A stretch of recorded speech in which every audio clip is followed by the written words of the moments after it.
Bonjour à tous et bienvenue à Catch Club. On se retrouve pour la review de AEW Wrestle Dream et hier soir on a eu un changement de titre, on a eu des heel turns et on a eu un gros retour lors du main event.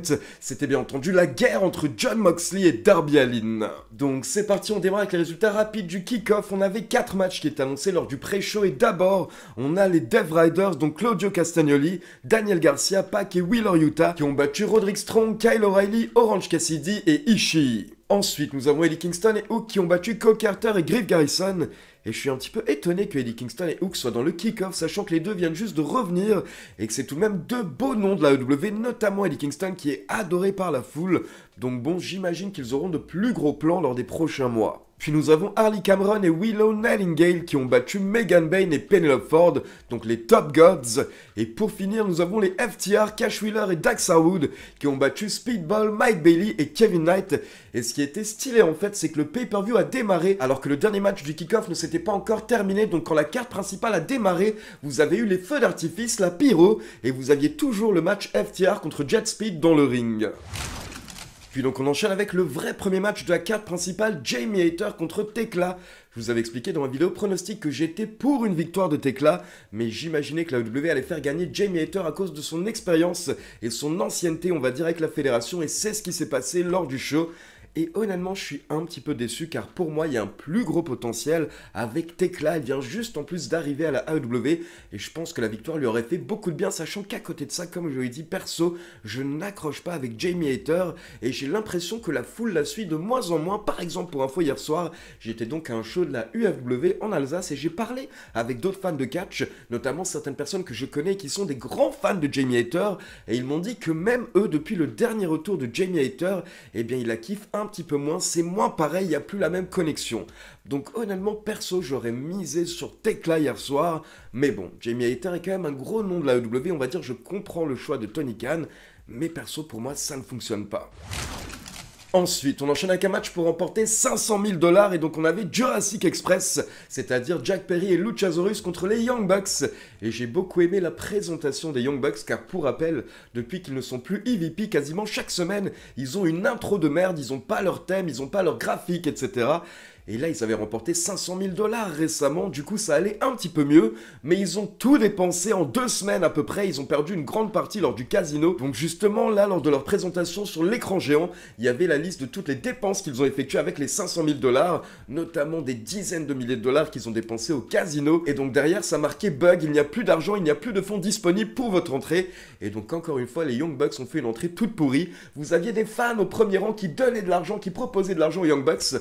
Par exemple, il y avait une fan qui avait un panneau avec marqué « Si vous prenez une photo avec moi, je vous donne 20 $. » Et dès que Nick Jackson a vu le panneau lors de son entrée, il a couru vers le fan, il a pris la photo pour avoir le billet de 20 $. Donc franchement, ce petit délire avec les Young Bucks en galère de thunes est très marrant. Maintenant, une petite remarque par rapport au Jurassic Express et surtout par rapport à Jack Perry. Déjà, je fais partie de ceux qui ne sont pas très contents qu'il ait retrouvé son ancien thème, car pour moi, ça ne colle pas en fait avec l'image qu'il est censé renvoyer maintenant. Et en fait, le problème que j'ai avec Jack Perry, c'est que malheureusement, là, la nouvelle version qu'on a des Jurassic Express, ça devrait être une version avec un nouveau Luchasaurus et un Jack Perry qui ont tous les deux évolué, on va dire, en 5-6 ans depuis le début de la AEW. Mais malheureusement, au final, je trouve que c'est pas le cas. On a quasiment le même Luchasaurus qu'à l'époque et Jack Perry n'a pas évolué et surtout, il a rien gardé de son personnage de scapegoat. Alors que ce qui est bien dans ta carrière, quand tu as différents personnages et différentes phases, c'est de garder quelques petites choses de chaque personnage. Mais là, au final, le Jack Perry qu'on a vu hier soir, c'était quasiment Jungle Boy, à part la tenue, voilà, maintenant il a le pantalon, mais sinon c'était Jungle Boy. Et en plus, à côté de ça, alors ça j'en ai déjà parlé par rapport à Jack Perry, mais pour moi, pour qu'il soit un petit peu plus crédible et imposant, il faut qu'il prenne de la masse, il faut qu'il prenne du poids, car hier, dans le ring, on avait encore une fois l'impression de voir un adolescent avec des adultes. Maintenant, par rapport au match, je précise que je vais pas trop m'attarder sur le in-ring comme d'habitude quand je parle de la AEW, parce que bien entendu, c'était excellent, mais là vraiment, ils ont réussi à chauffer la foule, il y avait une grosse ambiance pendant ce match. Et à la fin, vous avez Luchasaurus qui a flippé Matt Jackson pour que Jack Perry lui porte un powerbomb pour la victoire. Donc les Jurassic Express ont remporté les 500 000 $, ce qui fait que forcément après le match, les Young Bucks étaient dégoûtés. Mais là, il s'est passé des choses après le match, car on a Jack Perry et Luchasaurus qui s'apprêtaient à quitter le ring, mais au final, ils s'arrêtent et ils se tournent vers les Young Bucks.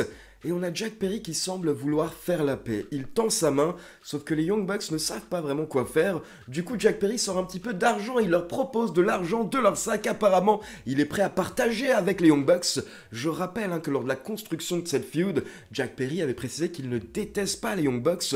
Ce sont des frères pour lui, il les aime. Mais justement, le problème, c'est que les Young Bucks l'ont abandonné au moment où il avait le plus besoin d'eux. Donc en soi, comme je vous l'ai dit, il les déteste pas, mais il avait besoin de se venger. Et maintenant que c'est bon, c'est fait, il s'est vengé, il était prêt à faire la paix.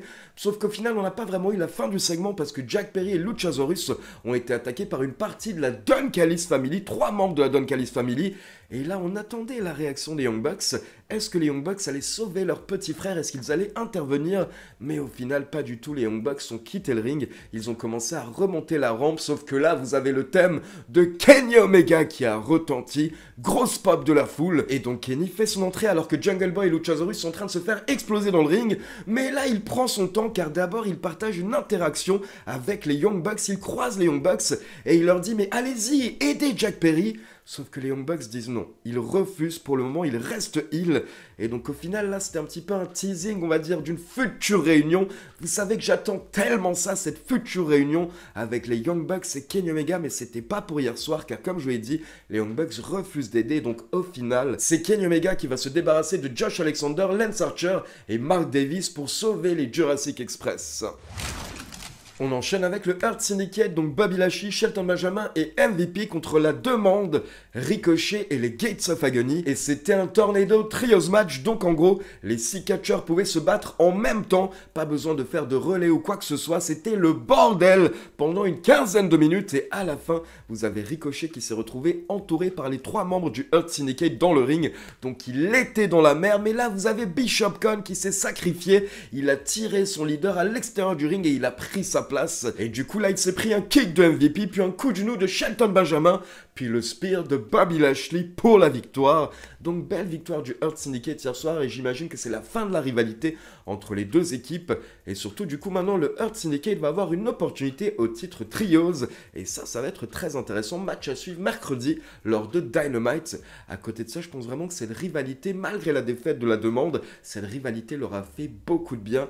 Et Ricochet et les Gates of Agony ont énormément évolué ces derniers mois grâce au Hurt Syndicate.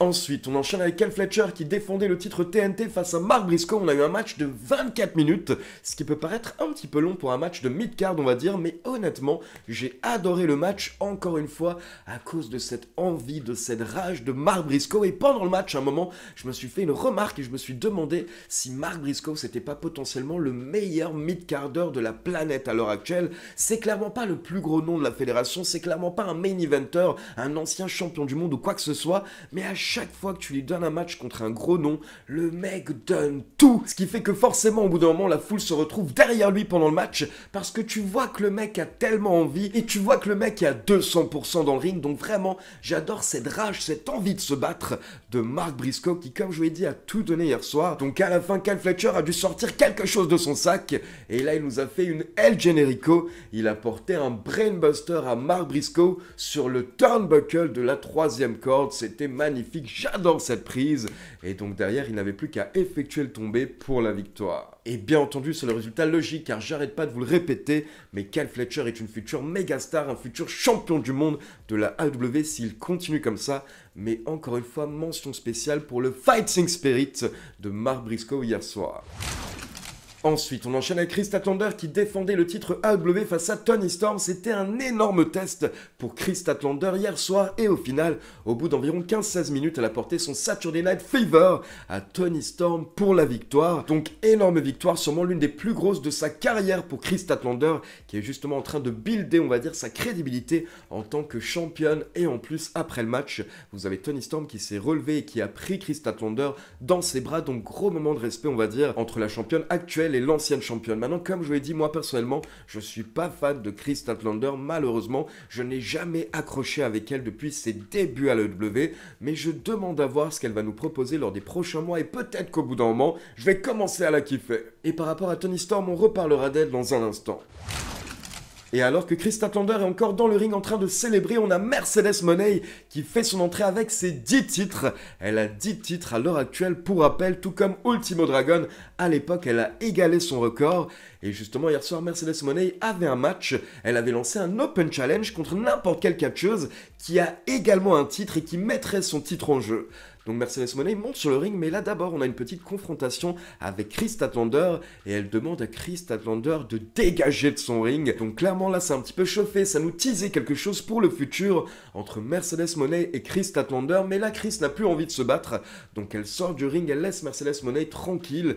Et du coup, Mercedes Moné attend sa challengeuse. Et là, vous avez Mina Shirakawa qui fait son entrée. Pour rappel, Mina Shirakawa est actuellement la championne télé par intérim de la ROH. Et donc, c'est bon, elle met son titre en jeu face au titre TBS de Mercedes Moné. Et la vainqueur repartira avec les 2 titres. Et là, pendant le match, vous avez Mercedes Moné qui avait de grosses phases. Elle a même porté ses finishers à Mina Shirakawa. Mais à chaque fois, Mina Shirakawa réussit à se dégager d'une manière ou d'une autre. Ce qui fait qu'à la fin, Mercedes Moné n'avait plus le choix et du coup elle s'est retrouvée dans le coin à porter un tombé à Mina Shirakawa et en même temps elle a utilisé les cordes, elle avait les pieds dans les cordes pour ajouter encore plus de pression au tombé et du coup elle a remporté le match en trichant, ce qui fait que hier soir Mercedes Moné a remporté son 11e titre, sa 11e ceinture et donc elle a battu le record de Ultimo Dragon. C'est dorénavant la catcheuse avec le plus de titres en même temps de l'histoire et donc actuellement elle a 11 titres de 8 pays différents, donc bravo à Mercedes Moné. Et honnêtement hier soir j'ai posté un message sur Twitter et ce matin je me réveille et je vois qu'il y a des dizaines de réponses et beaucoup de commentaires négatifs par rapport à ce qui se passe avec Mercedes Moné. Et honnêtement, je ne comprends pas les gens qui disent que c'est ridicule, c'est n'importe quoi, etc. Personnellement, je trouve que c'est assez intéressant comme storyline. Mercedes Moné qui est en train de s'imposer à travers la planète et qui cumule les titres souvent en trichant, ce qui la rend encore plus détestable, tout comme hier soir, ça rajoute encore plus de hits sur Mercedes Moné. Et du coup, j'ai l'impression que beaucoup de fans en fait ne se rendent pas compte qu'ils détestent peut-être son personnage et qu'ils ont été pris par le personnage de Mercedes Moné tout simplement parce qu'elle le joue trop bien. Mais en soi, vous savez, il y a une raison pour laquelle autant de fédérations à travers la planète veulent lui donner le titre, c'est parce qu'ils savent qu'elle va vendre des places, c'est parce qu'ils savent qu'elle va faire parler de leur fédération, et parce qu'ils savent également qu'elle va avoir d'excellents matchs, peu importe la catcheuse qu'on va mettre en face d'elle. Donc honnêtement, il faut savoir que moi-même, je suis pas le plus grand fan de Mercedes Moné, mais pour la peine, je trouve que ce délire de Mercedes Moné qui collectionne les ceintures, bah, c'est assez intéressant, et honnêtement, pour l'avoir vu 2 fois cet été, je rappelle que je l'ai vu lors de Forbidden Door, et également lors de l'anniversaire de la Rev Pro à Londres, bah pour la peine, Mercedes Moné, c'est vraiment une star. Et lors des shows où j'étais présent, notamment l'anniversaire de la Rev Pro, t'avais plein de stars de toute la planète, des États-Unis, du Japon, du Mexique, etc. Mais quand Mercedes Moné a fait son entrée, il y avait une autre ambiance, il y avait un autre niveau de hype, on va dire, dans la salle. Donc croyez-moi, je suis même pas le plus grand fan, mais c'est vraiment une star. Et ce qui lui arrive actuellement, je pense qu'elle le mérite. Maintenant, la toute petite critique que j'aurais, là, c'est vraiment un détail, c'est que vu qu'hier soir, elle remportait son 11e titre et qu'elle battait le record, c'était quelque chose d'historique, j'aurais aimé que ce soit un titre un petit peu plus prestigieux que le titre ROH intérim, donc un titre en plus par intérim. Voilà, j'ai trouvé que c'était pas fou pour battre le record, mais bon, là c'était peut-être pas, on va dire, le niveau de prestige de la ceinture qui comptait, là c'était juste, voilà, il fallait une 11e ceinture, et en soi, le match contre Mina Shirakawa était très cool, donc en soi, ça a bien fonctionné. Et pour info, après le match, vous avez Chris Statlander qui est venu confronter à nouveau Mercedes Moné dans le ring, et là, directement, Mercedes Moné a tenté de frapper Chris Statlander, mais Chris Statlander a esquivé, puis elle a porté un Samoan Drop à Mercedes Moné qui est sortie du ring, mais du coup, clairement, il va se passer quelque chose entre la championne AEW et la championne TBS. Et justement, un peu plus tard, on a Mercedes Moné qui effectue une promo en coulisses où elle défie Chris Statlander et elle nous dit qu'elle va lui prendre son titre lors de AEW Full Gear. Et donc, juste pour revenir également sur la situation par rapport à Toni Storm, donc après les matchs féminins, on passe en coulisses et on retrouve Toni Storm pour une interview, sauf qu'elle est par terre, elle est dépitée, elle est au bout de sa vie, elle ne répond même pas aux questions qu'on lui pose. Mais là, vous avez Mina Shirakawa qui débarque. Et Mina Shirakawa vient également de perdre son match. Donc elle est également dégoûtée, elle est également au bout de sa vie. Mais là, elle vient dire à Toni Storm, ne t'inquiète pas, tu n'as pas tout perdu. Tu m'as encore moi. Et du coup, Toni Storm prend Mina Shirakawa dans ses bras. Et donc apparemment, les deux catcheuses vont continuer leur route ensemble, ce qui tombe très bien. Car pour rappel, la AEW a récemment lancé les titres par équipe féminin. Et on va justement avoir les matchs du tournoi pour le titre par équipe féminin mercredi lors de Dynamite. Et du coup, j'espère que Toni Storm et Mina Shirakawa seront dans le tournoi. Et je les verrai bien championnes par équipe de la AEW. Ensuite, on enchaîne avec Brodido, donc Brody King et Bandido, qui défendaient les titres par équipe de la AEW face à Kazuchika Okada et Konosuke Takeshita, le nouveau champion de la New Japan. Et bien entendu, la grande question pendant le match, c'était est-ce que Okada et Takeshita vont pouvoir coexister? Et honnêtement, ils ont bien tenu lors des premières minutes du match, mais un peu plus tard, à un moment, on a Kazuchika Okada qui se prépare à porter un Rainmaker à ses adversaires, mais là, Bandido esquive et donc sans le faire exprès, Okada a porté le Rainmaker à Konosuke Takeshita, son partenaire, qui du coup roule à l'extérieur du ring, il est KO. Et là, ce qui était drôle, c'est que d'un côté, Okada n'avait pas fait exprès, mais en même temps, il n'avait pas du tout l'air de s'en vouloir, il avait un grand sourire, et il a même lâché un petit fuck, un petit doigt d'honneur à la fin à Takeshita, donc clairement, on sent vraiment que les deux ne peuvent pas se supporter, au contraire de Brody King et Bandido, qui ont parfaitement travaillé ensemble encore une fois, ce qui fait que Brody King se débarrasse de Takeshita, et pendant ce temps, on a Bandido qui porte sa 21 Plex à Kazuchika Okada avec un bras en plus pour la victoire. Donc belle victoire de Brodido et vraiment c'est une très bonne équipe qui sort un petit peu de nulle part, mais surtout maintenant j'ai tellement hâte de voir la suite. Ça fait des semaines qu'on nous tease par rapport à Okada contre Takeshita et maintenant normalement c'est bon.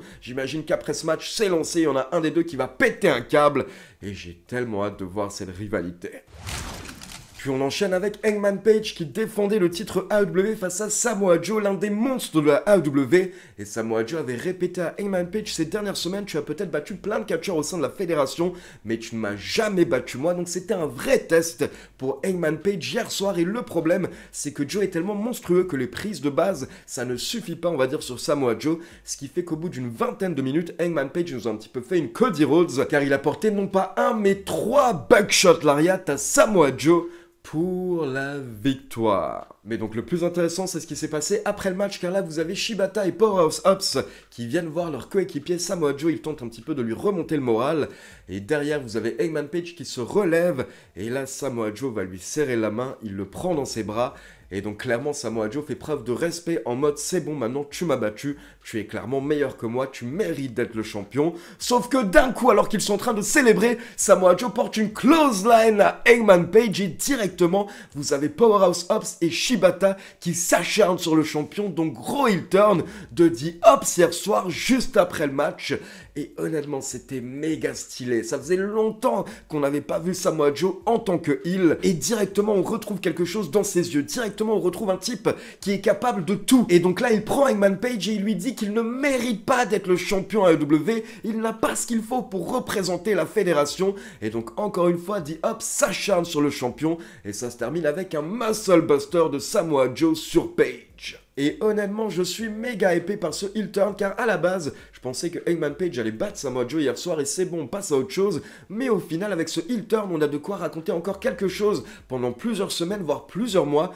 Et comme je l'ai dit, je pense que Joe en heel, ça va vraiment faire bouger les choses. Et puis surtout, voir Powerhouse Hobbs en heel, c'est cool. Mais Shibata, vraiment Shibata pour moi en tant que heel, il y a un énorme potentiel. Donc j'ai très hâte de voir ce que The Hobbs vont donner lors des prochaines semaines. Et donc on passe au main event avec Darby Allin contre Jon Moxley dans un I Quit match. Bien entendu, on s'attendait à une guerre hier soir. Ça a démarré tranquillement avec Jon Moxley qui a sorti une chaîne. Il l'a mis dans la bouche de Darby Allin, il l'a tiré. Il a commencé à le faire saigner un petit peu, mais croyez-moi, Darby Allin va prendre bien plus cher lors du match. Et au niveau des gros bumps ou des trucs un petit peu choquants, alors déjà, à un moment, ils ont sorti des pics. Et je déteste l'utilisation des pics dans le catch. Je pensais qu'il allait lui mettre dans le crâne comme d'habitude, mais non. Jon Moxley a pris un pic et là, il l'a enfoncé dans le doigt sous l'ongle de Darby Allin. Et honnêtement, c'était tellement gore, c'était tellement dégueulasse que j'ai même pas regardé. J'ai mis ma main genre comme ça devant l'écran parce que c'est le genre de choses que je supporte plus trop de voir maintenant que j'ai 70 ans. Puis rapidement, on a Darby Allin qui tente un petit peu de se réveiller, il prend le dessus, puis il tente de porter son coffin drop à Moxley sur le bord du ring, mais là, Marina Shafir intervient pour sauver Moxley, et du coup, Darby Allin se pète le dos une première fois hier soir, mais comme vous le savez, il est habitué. Et donc là, bien entendu, c'était le gros problème du match, les interventions de Marina Shafir, de Claudio Castagnoli, de Pac, et avec Claudio, justement, ils nous ont refait le même spot, où Claudio s'est retrouvé dans le ring, il a soulevé Darby Allin, et là, il a pris de l'élan et il l'a jeté sur la table des commentateurs, et alors ils l'ont fait déjà il y a quelques semaines, mais honnêtement à chaque fois ce spot est impressionnant, c'est ouf le bump que prend Darby Allin. Puis là vous avez Pac qui a ramené Darby Allin à Moxley de l'autre côté du ring et Moxley lui a porté son DDT à travers 2 tables, mais Darby ne voulait toujours pas abandonner. Donc les chaînes ça ne marche pas, les pics ça ne marche pas, la table des commentateurs ça marche pas, les tables normales à Extra Drink ça ne marche pas,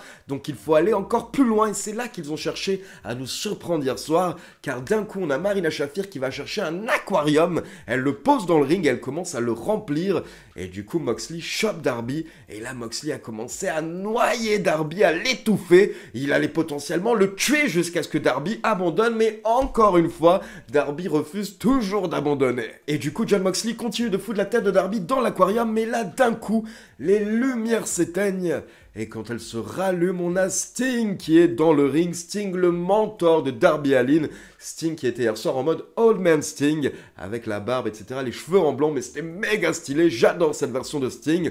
Et donc là bien entendu Sting se débarrasse des Death Riders avec sa batte de baseball, puis il regarde Moxley et il se tourne vers Darby et il donne sa batte de baseball à Darby Allin. Au passage, il me semble qu'il avait également explosé l'aquarium. Et donc derrière, Sting s'en va, c'est bon, il a fait le taf.